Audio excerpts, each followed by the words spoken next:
A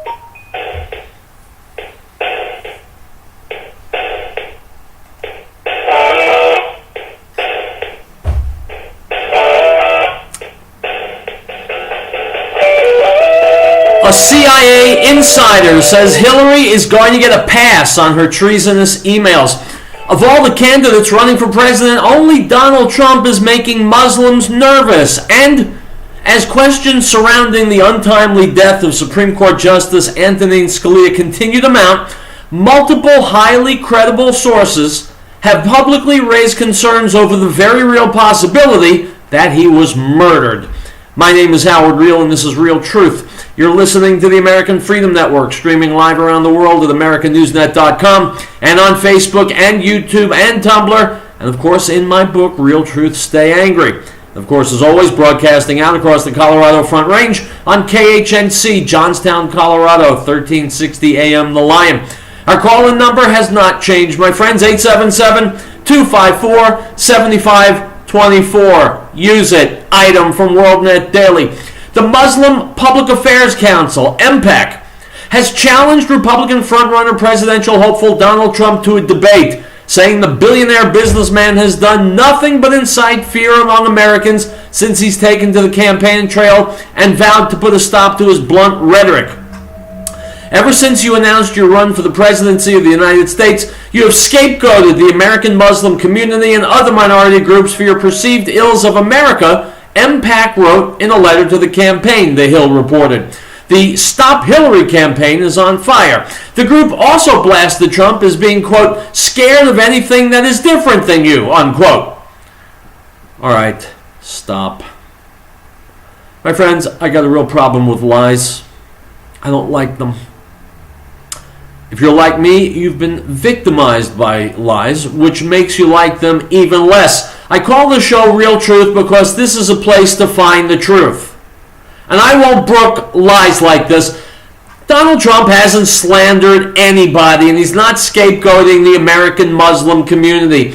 The American Muslim community needs, if anything, to get its head out of its collective ass and start dealing with the problems coming from the worldwide Muslim community, which include global jihad, terror, beheadings, honor killings, need I continue. When someone does something heinous, the very first thing they do is cry victimhood.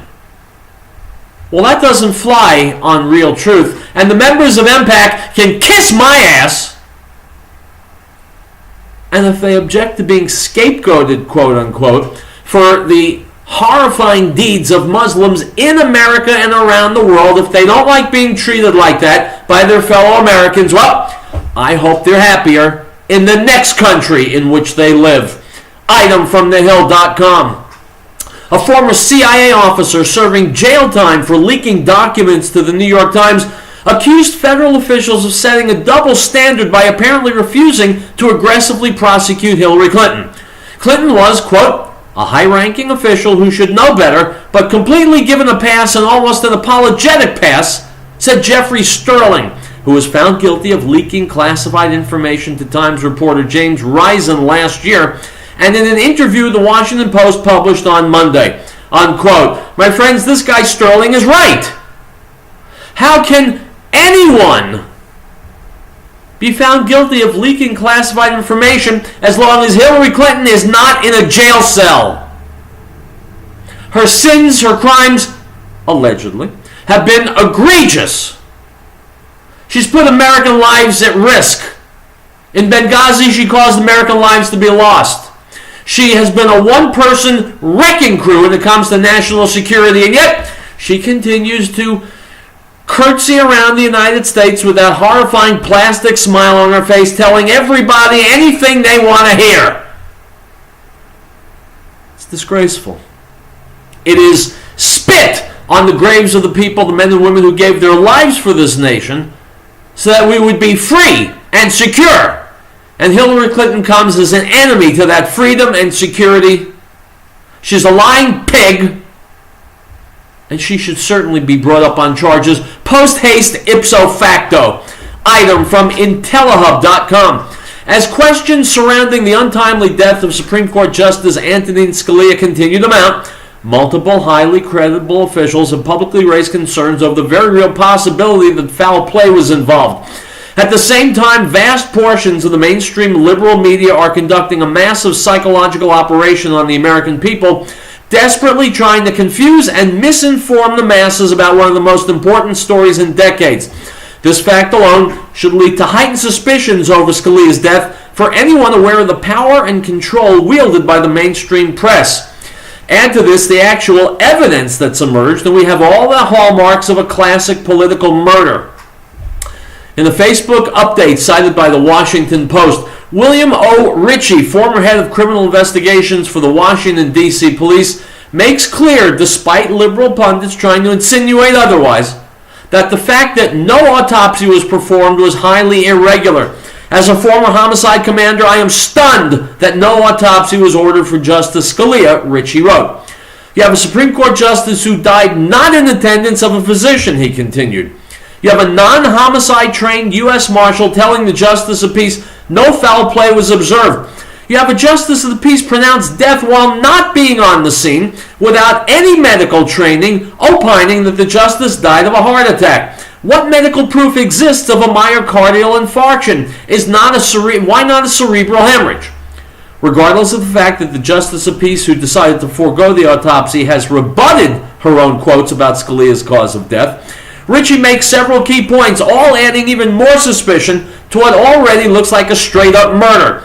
Ritchie goes on to question how on earth the U.S. Marshals on scene could have possibly even had the medical training to just straight up tell the Justice of the Peace that no autopsy was needed. How can the Marshal say without a thorough post-mortem that he was not injected with an illegal substance that would simulate a heart attack? Did the U.S. Marshal check for petechial hemorrhage in his eyes or under his lips that would have suggested suffocation? Did the U.S. Marshal smell his breath for any unusual odor that might suggest poisoning? My gut tells me there's something fishy going on in Texas, unquote. Amazingly, William O. Ritchie is not the only credible source throwing his weight behind the questioning of Scalia's death, as former Army intelligence officer Ray Starman has also penned an article highlighting his suspicions that foul play was involved in the death of the controversial Supreme Court justice. Starman writes, and I quote, "The circumstances surrounding Supreme Court Judge Antonin Scalia's death are growing more suspicious by the minute. The same people who want you to believe Scalia died of a heart attack or natural causes are the same people who want you to believe Hillary won the Iowa caucuses with 6 coin tosses, and the same people who want you to believe over 50 years that Lee Harvey Oswald was the lone assassin of President Kennedy." Unquote. We'll be back. Go nowhere. I'm Joe Jaquin, CEO of the Patriot Trading, and I would like to encourage everyone to make sure they are prepared financially as the Federal Reserve continues to destroy the value of the dollar. Since the closing of the gold window in 1971, the Federal Reserve has led the way in the explosion of debt and the devaluing of your money. They openly say that they need 2% inflation, which simply means they hope to devalue your money, and they want to do this every single year, year after year. I know it's hard to understand, but the Federal Reserve believes in prosperity through debt and growth via the devaluation of your future. To learn more about how to protect yourself, visit us at allamericangold.com or call us at 800-951-0592 and protect yourself against the devaluing of your money. And the Word became flesh and dwelt among us, and we beheld his glory, the glory as of the only begotten of the Father, full of grace and truth. John bore witness of him and cried out, saying, "This was he of whom I said, He who comes after me is preferred before me, for he was before me." The Gospel of John, chapter 1, verse 14 and 15.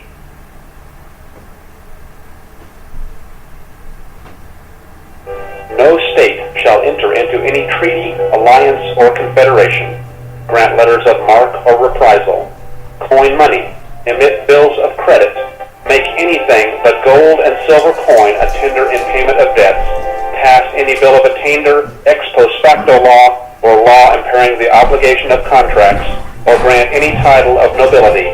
Article 1, Section 10.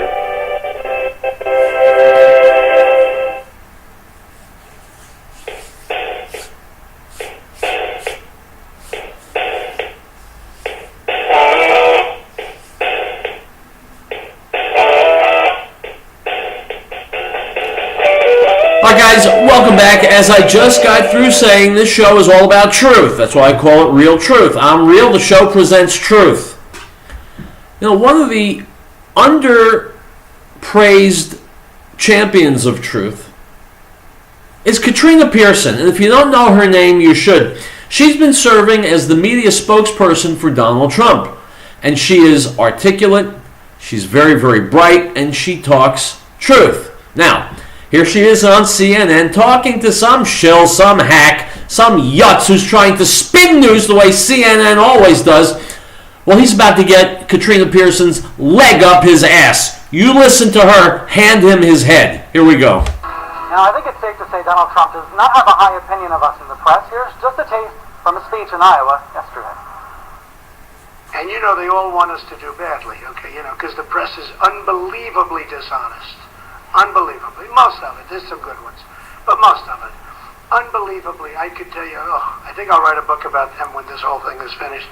This will be a book. It's funny to hear him say that because my campaign sources say dozens of people have reached out to the campaign wanting access for books, some for nonfiction books, some for coffee table books. Well, in those books, whether those people get access or not, Katrina Pearson will be a main character. It's her job to work with us in the dishonest media. She is the Trump campaign's national spokesperson. Good morning. Thank you for being here. Good morning, Brian. Great to see you. Let me play the media, okay? Explain to me why people like me don't understand Donald Trump. What is it? Mind you, this guy is already distancing himself from media lies. He says he's going to play the media. Well, schmuck, if you're a host on CNN, you are the media. And you're part of the problem. Let's listen to Katrina really give him his head. The media doesn't get. Well, first, this is just, human beings. Not every interesting person is universally liked, number one. Number two, you have the media sort of upset and actually whining now because Donald Trump isn't playing by their rules, and these rules don't apply to Democrats. That's the problem people have with the media. What's an example? I'll give you a couple. Let me give you a couple of examples, Brian, because we didn't see coverage on CNN wall to wall recently when the administration came out and said they wanted to add biometrics to the vetting process for refugees because guess what? That's going to be in a database. But we did hear for 2 weeks that Donald Trump wants a database for these Muslim refugees, and it was insanity. We don't hear back-to-back coverage on CNN about Hillary Clinton lying to the American public, knowing that we had a terrorist attack in Benghazi, and she blamed an American citizen who made a video. But yet we spent weeks on talking about a head count when Muslims celebrated 9/11. So I think that goes to show the dishonesty in media. I do think hundreds of hours have been spent covering Benghazi. You just said Muslims celebrated 9/11. Don't you mean a very small number, according to media reports, maybe a handful? No, I mean radical Muslims celebrating 9/11 in America. And let me talk about just last night from that video that you were talking about in Iowa. Let's continue with the dishonesty, because MSNBC said that Donald Trump abruptly left the stage from his event in North Carolina, when in fact the full video is out there on YouTube. He talked for about an hour, took questions and answers from the audience members, and then continued to shake hands and sign books and shirts and hats and everything afterwards. So that's just completely dishonesty in the media. I did see that last night Trump said that Katie Turner, the NBC correspondent who was there, should be fired. I can't remember another candidate that would call for a reporter to be fired. Did you agree with that call? Well, that's because politicians are whores. And they work for and with the media. They need the media. They suck up to the media. Donald Trump doesn't need the media. The media is dishonest. And when Trump calls for people to be fired, he's right on. By the way, I'd fire this guy too if I was in charge. Let's continue. Well, you know what I agree with? I agree with there's dishonesty in the media. And if it's your job to report the news and not make it up and you're not doing your job, you should be fired. Well, what do you view the job of the press to be? Do you believe we should be fact-checking the comments that Mr. Trump makes? I think the press should be reporting both sides of the stories. I mean, when was the last time you fact-checked Barack Obama? Because we haven't seen that lately. I think as long as you're doing it fair, it's considered journalism. Let me ask Okay, you. so hold on, Brian. So are you telling me that you fact-check global warming as the cause of radical Islamic terrorists? You fact-check that? I wouldn't say it so vaguely. I would add a lot more caveats to that sentence, but But yes, there is some evidence. Yeah, so this CNN host, already has got his tail between his legs. He realizes he's caught dead. He's like the deer in the headlights, and Katrina's not going to let him go. I love this. Let's listen to it. There are some studies. The California gun control laws, did you fact check that California gun control laws would have prevented a terrorist attack? Did you fact check? I'm with you. If you're calling for more fact checking, I'm with you on that. I think we do need more fact checking. But let me ask you, we were talking about the CNN poll, 36% support for Mr. Trump. Do you think media and political elites are disconnected from that support? Since our poll showed that he's supercharged by non-college educated voters, most journalists who are writing stories, who are on television, do have college degrees. So I wonder if you think that's part of the disconnect between the press and the Trump campaign. No, I think the disconnect are those, because many of us have college degrees too, by the way. The disconnect comes from those elitists who think that they know better than everyone else, like Barack Obama and Hillary Clinton, who want to just play this Jedi mind trick and tell everyone what's best for them and that they have everything under control. But the reason why it's not resonating is because, just like your previous guest had on, like Rick Wilson, a GOP consultant who makes millions of dollars off the GOP and suddenly sees the gravy train drying up because you don't get it. And the echo chamber is also not the answer, simply because most conservatives are not watching CNN. The problem we have here is that people are starting to see through the media bias. People know for a fact that the answer to keeping Americans safe is not to disarm them. That's what the media and the elites don't understand. Let me play a portion of Mr. Trump's interview on Bill O'Reilly's show a few days ago. Oh, this was striking. Take a look. Sometimes when you're up there, you get overly excited, and you're speaking extemporaneously, and then you say things as anybody would, because the crowd is cheering and everything's going wild, that you don't know to be true, but you believe to be true, but you don't know it. I would love to read speeches off of a teleprompter, but you know what? You don't get the same excitement, you don't get the same feeling, and I haven't made very many mistakes. I'm partially using a teleprompter here, partially not. I do love that Trump avoids prompters. But what I hear in that exchange is that Trump would rather be exciting and be careful with the truth. Is that fair? Well, I think that CNN would rather get higher ratings than be careful with the truth. In fact, they not only are not careful with the truth, they cagily avoid the truth, change the truth, convolute the truth to suit their particular corporate needs. Let's go back to Katrina. No, I don't think that's fair.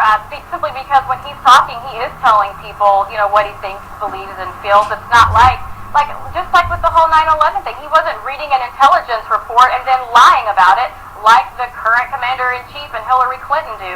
So he's speaking from the heart, and Americans appreciate that. They don't want these Ivy League people that go around and pay thousands of dollars to be told what they want to hear. They want to hear somebody that's real and true. And the simple fact that Mr. Trump has been around for so long, he knows what he's talking about, he means it, and people want someone that's going to go out there and be real with the American public for a change.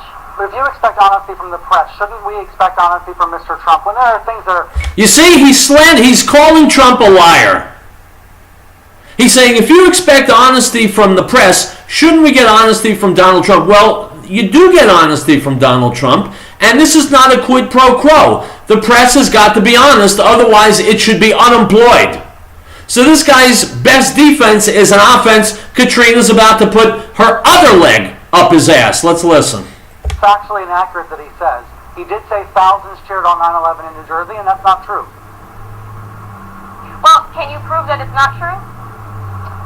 Yes, I can prove that it's not true because there's absolutely no documentation, there's no video, That's not proof. There's no police reports, there's no crime reports.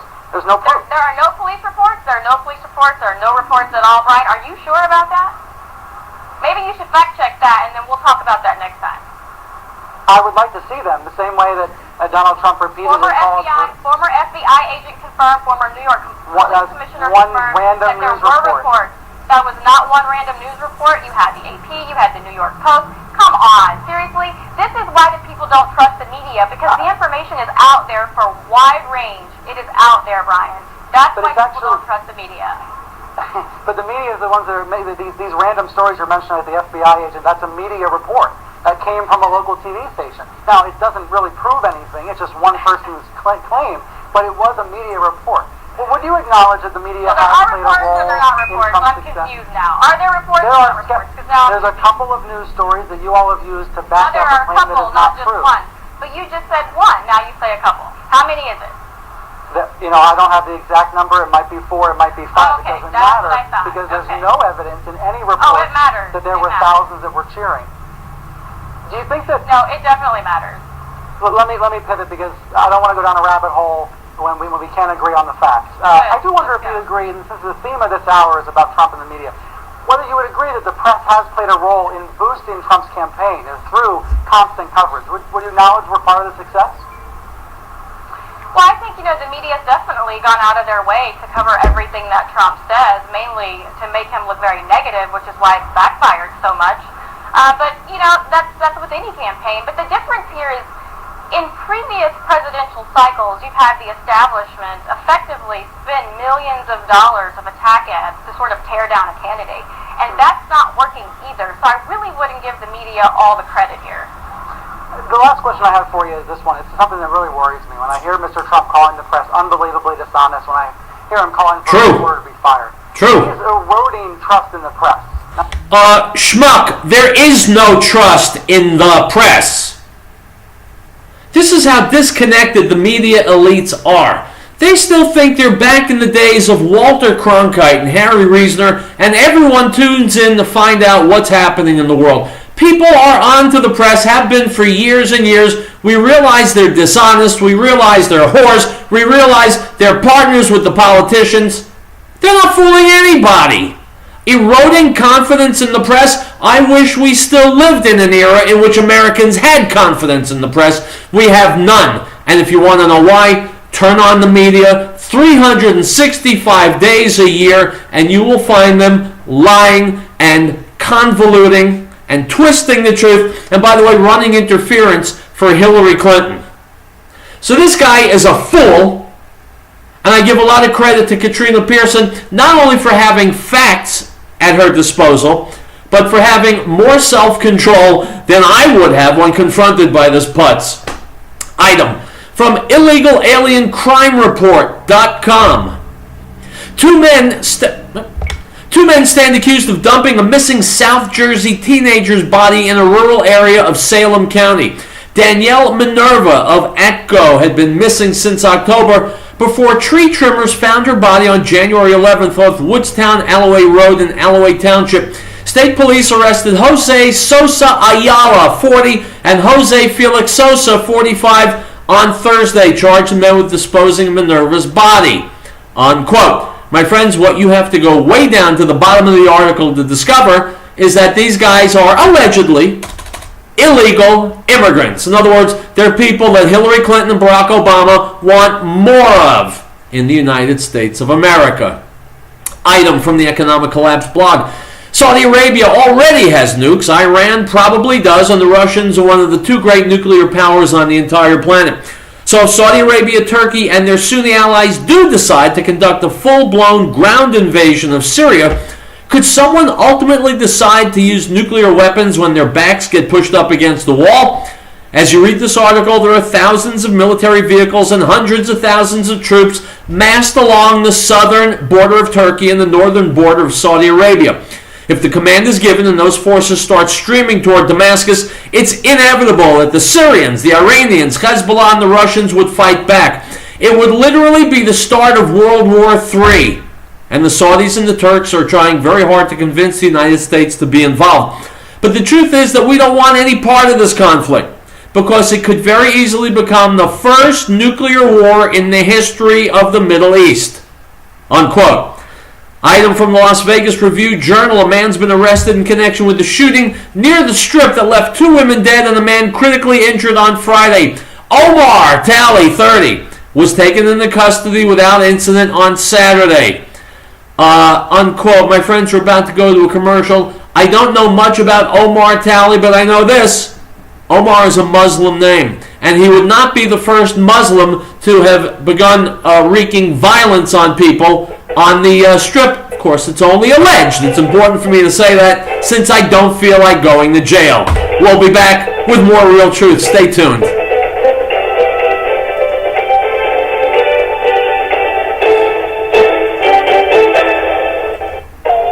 know that our government is out of control. What are the point the people in it? How can we, the people, bring it back to the people's servants, not the people's masters? Liberty Forum and the Freedom Rider says officials in government must be made accountable for their actions. AccountabilityRevolution.com is the place to go to learn how you can actually make that happen. Become their judges, not their slaves. AccountabilityRevolution.com. Great Plains Power has been providing reliable electrical power systems in the Rocky Mountain area since 1992. Our systems rely on the sun to help make you self-reliant for your power needs. Solar energy can be scaled to fit any situation, from complete power independence to backup power for the short term. Our expertise focuses on standalone power, but we have extensive experience with utility interactive systems as well. Custom tailored capabilities as modest emergency lighting all the way to commercial scale power. Great Plains Power is a full service company. We service everything we sell. We provide and design turnkey packages, custom design system, and parts for do-it-yourself. With more than 20 years of specialized experience at your disposal, let us know what your power concerns or goals are. Reach us by phone or the internet. Call 303-239-9963. That's 303-239-9963. Or go to GreatPlainsSolar.com. Now this is the testimony of John when the Jews sent priests and Levites from Jerusalem to ask him, "Who are you?" He confessed and did not deny, but confessed, "I am not the Messiah." And they asked him, "What then? Are you Elijah?" He said, "I am not." "Are you the prophet?" And he answered, "No." The Gospel of John, chapter 1, verse 19 through 21.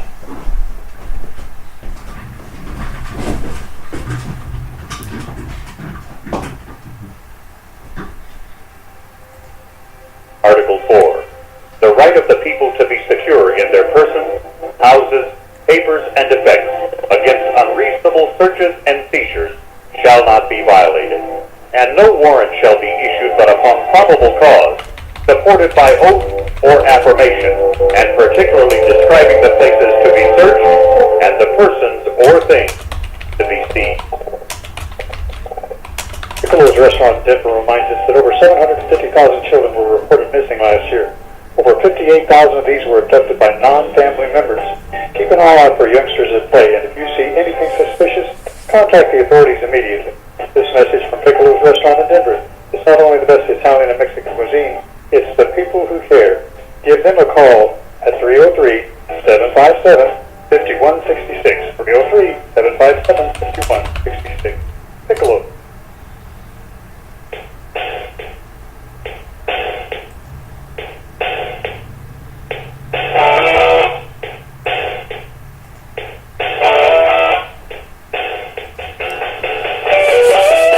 Welcome back to Riell Truth. Howard Riell, let me ask you a question.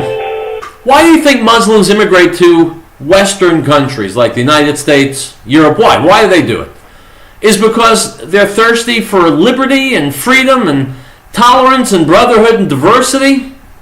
Nah, that's not why. Fox News, Robert Spencer, and others talking about exactly why Muslims do immigrate to Western countries. The answer may surprise you. Here we go.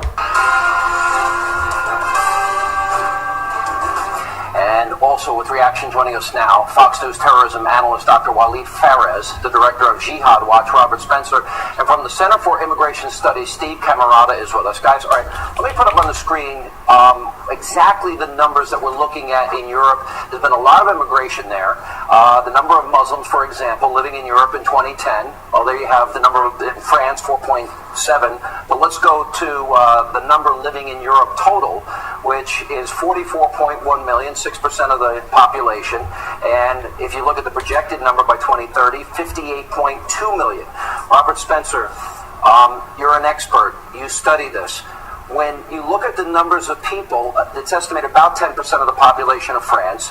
The no-go neighborhoods, how they have separated themselves, they're not assimilating. They even separate Sharia courts. Do you believe this has contributed to what happened yesterday? Oh, absolutely, Sean. There's no doubt about it whatsoever.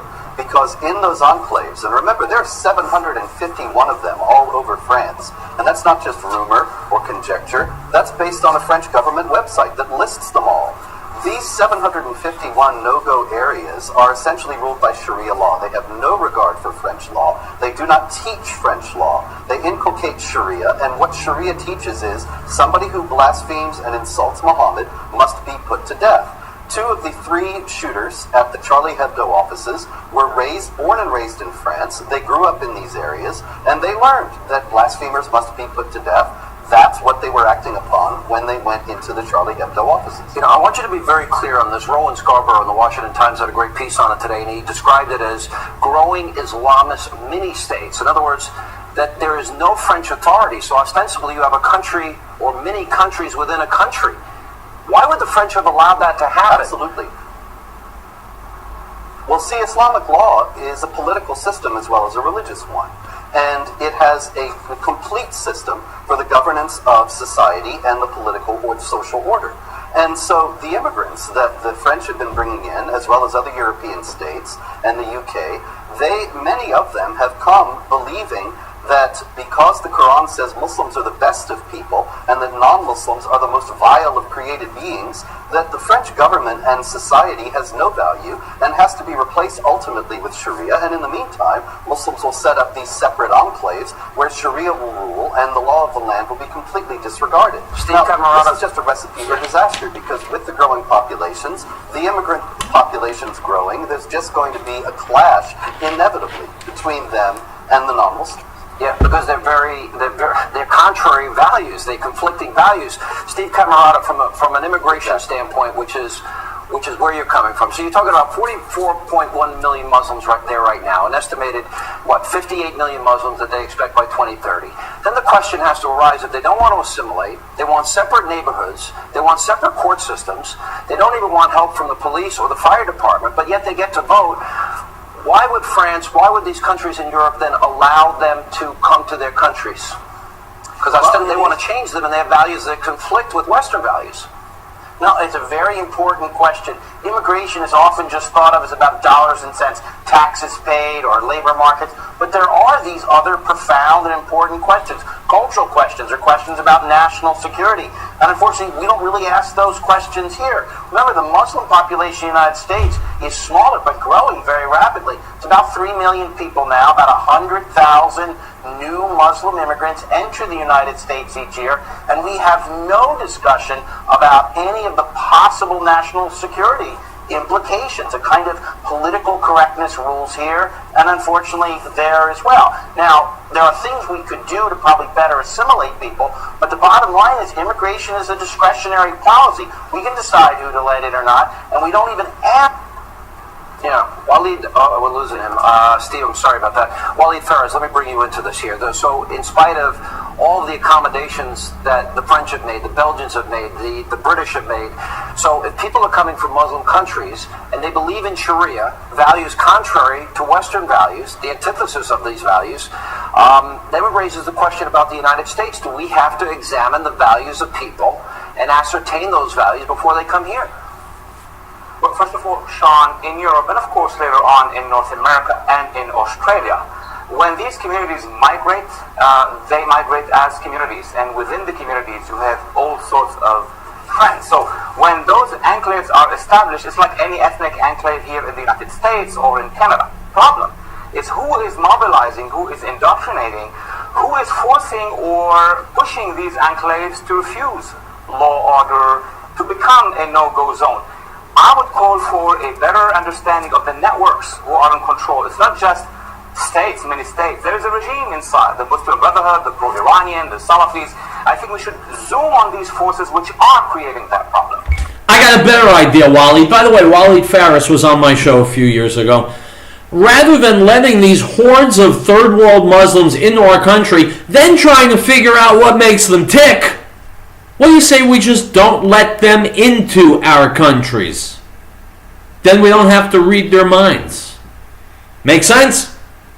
I know it does. I apologize. All right, thank you all for being with us. Appreciate your expertise, and you can see on the other side of the screens. All right, we're done. I don't understand this mindset that says invite these problem people in, then we'll figure out how to keep them from killing us. How about just not letting them in? Better, how about letting those that are in back out? then we don't have to walk our streets in fear or take our shoes off at the airport. Item from the Washington Examiner. Nearly 60% of illegal immigrants identified by the U.S. Immigration and Customs Enforcement as criminal threats are not deported and are eventually released, the latest example of the Obama administration's failed immigration policy. Internal ICE figures show that in fiscal 2015, the agency encountered 152,393 illegal immigrants labeled a criminal threat, mostly in jails, but charged 64,116.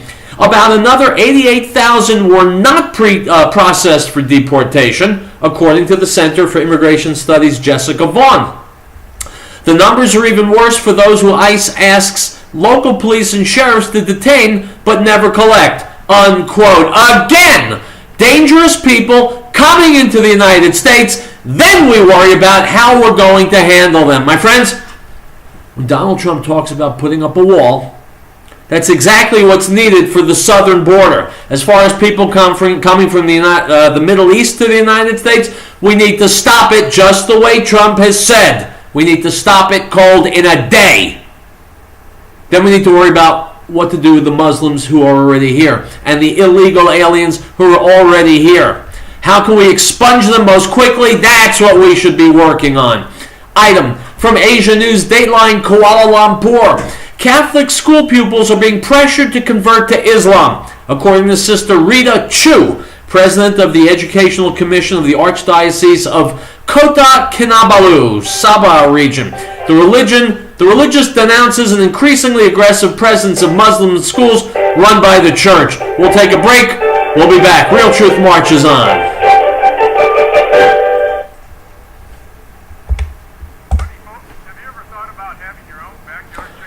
Alright guys, we're done. Do me a favor, share this video, post some comments, let people know what you think when you're sharing it with them. Include links to stories that are related. I mean, take these and use them. Use them to churn out thought, because we're in the process of picking a president. And it's important for people to be well educated, well informed, and to set up these networks exchanging information. I'll be back tomorrow, my friends. Be well.